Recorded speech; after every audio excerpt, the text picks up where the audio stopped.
Ош шаарында ноокаттык тургуну тапанча менен атып салам деп коркутуп, 150 000 сомун карактап кетүүгө шектелген адам кармалды. Бул тууралуу кечээ 8 сентябрда Ош ИИБдин басма-сөз кызматынан билдиришти. Маалыматка караганда 8 сентябрь күнү саат 06:55 чамасында Ош ИИБдин Нөмөт бөлүмүнө Ноокат районунун 1992 жылы туулган тургуну арыз менен кайрылган. Ал 8 сентябрь күнү саат 2 чамасында Ош шаарындагы Арабика кафесинин жанында белгисиз адам Дэйул Ачеттин үлгүсүндөгү унаасына «Сенде сөз бар» деп салып алып, колу менен уруп, «Менин тапанчам бар, атып салам» деп коркутуп, Ош шаарында Актилек Кичи районундагы Эн талакка алып барып, башына кара түстөгү пакетти кийгизип, тапанча менен атып жерге көмүп салам деп ур тепкиге алып, пакет кийгизген учурда кийип жүргөн шымынын чөнтөгүндө 150 000 сом акчасын тартып алганын билдирет. Аталган окуя Ош ИИБде жазык кодекси 202-беренеси каракчылык менен катталып, сотко чейинки өндүрүш иши башталган. Тергөөнүн жүрүшүндө аталган кылмышка шектүү катары Ноокат районунун 1986 жылы туулган тургуну мурда соттолгон Ош шаарында жүргөн жеринен кармалды. Ал Ош ИИБдин убактылуу кармоочу жайында киргизилип, иликтөө иштери улантылып жатат. Өртчү Бактыгул Бадыева жандандыруу бөлүмүнө түшүп, операция жасалды. Учурда ал ооруканада дарыланууда. Бул тууралуу өртчү Instagram баракчасына жазды. Добрый день, друзья.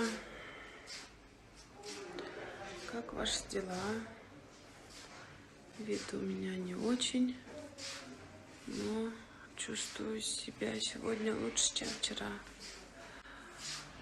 Врач сказал, чтобы я начала ходить потихоньку. Поднялась на 2-й этаж. Здесь так уютно. Мне со всех стран пишут мои подруги, с Америки, с Анталии, с Москвы. Мне безумно приятно, что вы, мои дорогие, переживаете за мое здоровье. С каждым днем становится все лучше. С Божьей помощью, с вашими молитвами. Скучаю по своим девочкам, семье, по подругам своим. Люблю вас всех. Коллектив Эркеле, подруг, друзей, балдарды и, конечно же, вас и дорогие. Короче, мне пишет одна. Урусаң уруп жөн эле жатып өрбөйсүңбү деп.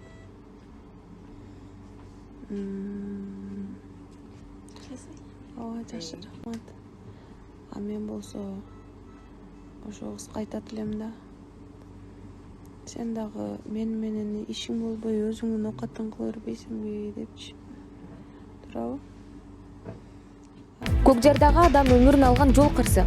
Бишкектин Көкжар конушунун аймагында 8 сентябрда болгон жол кырсык адам өмүрүн алды. Күбө болгон окурмандардын маалыматы боюнча, окуядан кийинки айдоочулардын бири ошол жерде көз жумду. Экинчисин тез жардам кызматынын унаасы алып кеткен. Автоунаалардын бири Шоокум көчөсүнүн 7 апрель көчөсүндө чыккан. Ошол учурда BMW унаасынын айдоочусу башкаруусун жоготуп, бакты сүзгөн. Айдоочу оор жаракаттын кесепетинен ошол жерде каза болду. Жабырлануучу ооруканага жеткирип бараткан тез жардам кызматынын унаасы да Ахунбаев менен Юнусалиев көчөлөрүнүн кесилишинде кырсыкка кабылган. Анын кесепетинен фельдшер менен айдоочу жабыркады. Булак турмуш кейжи.